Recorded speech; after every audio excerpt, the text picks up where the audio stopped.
আসসালামু আলাইকুম বন্ধুরা, আজকে আমি করতে যাচ্ছি ক্লাসিকের ডাবলার অ্যাকশন চাউমিন।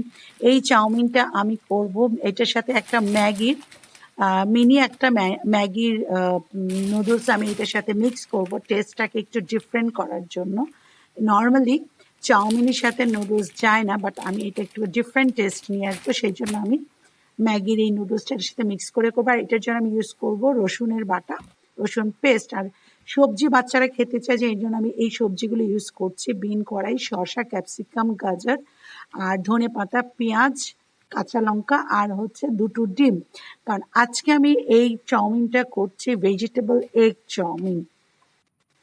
আর এই চাউমিনটা করার জন্য আমি একটা পাত্রে জল বসিয়ে দিলাম গরম হওয়ার জন্য। আর জলের মধ্যে আমি দিয়ে দিলাম লবণ, আর পরিমাণ মতো লবণ, আর দিয়ে দিচ্ছি একটু তেল। আর আমি আজকের এই রান্নাটা আমি করব সরিষার তেল দিয়ে, মাস্টার্ড অয়েল দিয়ে।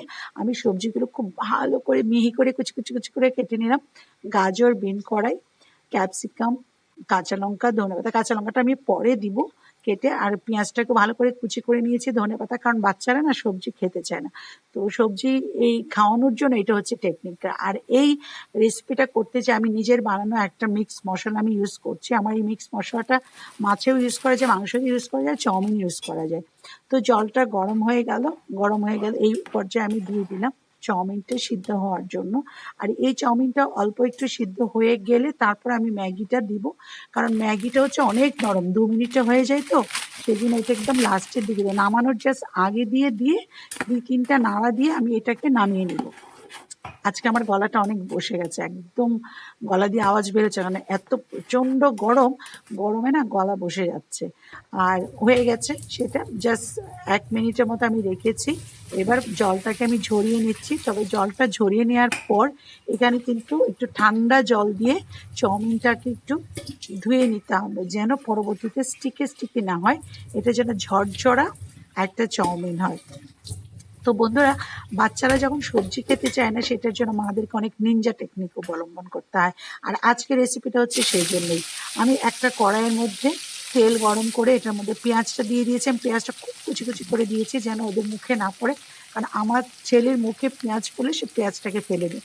আর কাঁচা লঙ্কা যে 3টে রেখেছিলাম, কাঁচা লঙ্কাটাকে একদম কুচি কুচি করে আমি গরম তেলের মধ্যে এটাকে এমনভাবে ভেজে নিব যে ও টেরই পাবে না যে কাঁচা লঙ্কা আছে, এবং এটা চাউমিনের সাথে মিক্সড হয়ে যাবে এবং সে খেয়ে ফেলবে। আর কাঁচা লঙ্কাটা যদি আপনি পরে দেন, তাহলে কাঁচা লঙ্কাটা কিন্তু প্রপারলি ফ্রাই হবে না, এবং যে বাচ্চারা কাঁচা লঙ্কা খেতে চায় না তারা কিন্তু সেটা খাবে না। আর এটা পেঁয়াজটা ভাজা হওয়ার পরপরই আমি দিয়ে দিলাম বরবটিটা, মানে বিন কড়াইটা। বিন কড়াইটা একটু বেশি শক্ত আছে, একটু টাইমটা বেশি লাগবে, সেই জন্য বিন কড়াইটা আমি আগে দিচ্ছি। বিন কড়াইটাকে মোটামুটি একটু ভাজা হয়ে গেলে তারপরে আমি এর সাথে মিক্স করে নেব ক্যাপসিকাম। বিন কড়াই শক্ত যেহেতু, সেই জন্য আগে দিচ্ছি। আপনারা চাইলে কিন্তু একসাথে দিতে পারেন, তবে ক্যাপসিকাম কিন্তু একটু বেশি টাইম সিদ্ধ করলে এটা কিন্তু ক্যাপসিকামটা গলে যায়। আজকাল তো বাচ্চাদেরকে সবজি খাওয়ানোটা একটা মুশকিল ব্যাপার, কারণ বাইরে এত ধরনের খাবার পাওয়া যায় না, বাচ্চারা খেতেই চায় না। তো গাজরটা গ্রেট করে রেখেছিলাম, আমি গাজরটা এই পর্যায়ে দিয়ে দিলাম। গাজরটা দিয়ে একটু নেড়ে চেড়ে দিয়ে তারপর আমি হচ্ছে ক্যাপসিকামটা দিব। ক্যাপসিকামটা তখন দেইনি, কারণ ক্যাপসিকামটা একটু নরম আছে, একটু লাস্টের দিকে দিব। আর পাশের চুলায় আমি একটা প্যানের মধ্যে করে ডিমটাকে আগে ফ্রাই করে নিচ্ছি। আর ডিমটা এই জন্যই ফ্রাই করে নেবেন, কারণ কাঁচা ডিমটা যদি আমি সবজিতে দিই, তখন সবজিতে না স্টিকি হয়ে লেগে যাবে, তখন সেটা খেতে ভালো লাগবে না। আর এই সবজিগুলো যখন ভাজা হয়ে যাবে, এর মধ্যে আমি পরিমাণ মতো লবণ দিয়ে দিলাম। লবণ দিয়ে ক্যাপসিকামটা দিয়ে এবার আমি সবজিটাকে একটু ভালো করে নেড়ে চেড়ে নিচ্ছি।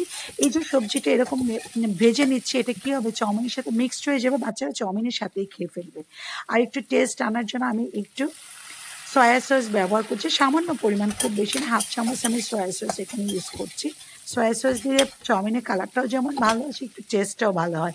এই পর্যায়ে আমি নুডলসগুলো, যেগুলো আমি ঠান্ডা জল দিয়ে ধুয়ে নিয়েছিলাম, সেই চাউমিনটা আমি এখন মিক্স করে নিচ্ছি। আর এই চাউমিনটা মিক্স করার পর খুব ভালোভাবে সবজিগুলো চাউমিনের সাথে মিক্স করতে হবে। বেশ কিছুক্ষণ ধরে নেড়ে চেড়ে সবজিগুলোকে মিক্স করে দিতে হবে। আপনাদের বাচ্চারা, যাদের বাচ্চারা মানে খেতে চায় না সবজি, আপনারা কিন্তু এভাবে সবজি খাওয়াতে পারেন। আর ম্যাগি নুডলসে যে মশলাটা থাকে, এই ম্যাজিক মশলাটা আমি ইউজ করছি আর একটু টেস্ট আনার জন্য। কারণ এটা দিলে একটা মিক্স টেস্ট আসবে, মানে একদম প্লেন লাগবে না চাউমিনটা, তো বাচ্চারা খেতে খুব ভালোবাসে। আর আজকে নুডলসটা না চাউমিনটা আমি ঝরঝরা করছি, এটাকে মানে মানে একটু নরম গ্রেভি করছি না, অনেক দিন আমি গ্রেভি করি, আর একদিন আপনাদেরকে গ্রেভি নুডলসে আমি রেসিপিটা দেখাবো। আর ঝরঝরা করছি এই জন্য কারণ আমার ছেলে ঝরঝরাটা পছন্দ করে। আর সবজিগুলো যখন প্রপারলি মিক্সড হয়ে গেল, এই পর্যায়ে আমি ডিমটা যেটা ভেজে রেখেছি ঝুরঝুরা ভাজা, সেই ডিম ভাজাটা এটার সাথে মিক্স করে নিচ্ছি। মিক্স করে এটা খুব ভালোভাবে মিক্স করতে হবে। তো যাদের বাচ্চারা ধরুন সবজি খেতে চায় না, বিভিন্ন ফরম্যাটে বাচ্চাদেরকে সবজি খাওয়াটা খুবই জরুরি, তাদের চোখের দৃষ্টি, তাদের শরীরের সুস্থতা সব কিছুর জন্য। এই পর্যায়ে আমি হচ্ছে কিষানের ফ্রেশ টমেটো কেচাপ আমি দিয়ে দিচ্ছি, কারণ আমার বাচ্চারা চাউমিনের সাথে সস খেতে খুব ভালোবাসে, কেচাপ খেতে খুব ভালোবাসে। তো ওরা এত বেশি দেয় যে অনেক সময় অনেক অপচয় করে, তো এক্সট্রা নিলে সেই জন্য আমি কী করি, চাউমিনটা রান্না করার সময় চাউমিনের মধ্যেই আমি মানে সসটা দিয়ে দিই। তো এই সসটা আপনারা মানে আপনাদের বাচ্চাদের টেস্ট অনুযায়ী আপনারা দিবেন, পরেও আপনারা সস মিক্স করতে পারেন, আমি একসাথে মিক্স করে নিচ্ছি। আর সসটা মিক্স করার পরে আমি গ্রেট মানে গার্নিশের জন্য আমি ধনে পাতাটা দিয়ে দিচ্ছি, আর ধনে পাতাটা দিলে দারুণ একটা স্মেল আসে। আর আজকের এই চাউমিনটা আমি রান্না করছি আমার বাচ্চাদের স্কুলে টিফিন দিব, প্লাস আমার ভাইগনা এসেছে, ভাইগনাও খেতে চাউমিন ভালোবাসে, সেও খাবে সকালে ব্রেকফাস্টে। তো বন্ধুরা, আমার রেসিপিটা ভালো লেগে থাকলে কিন্তু সাবস্ক্রাইব করতে ভুলবেন না। Thank you.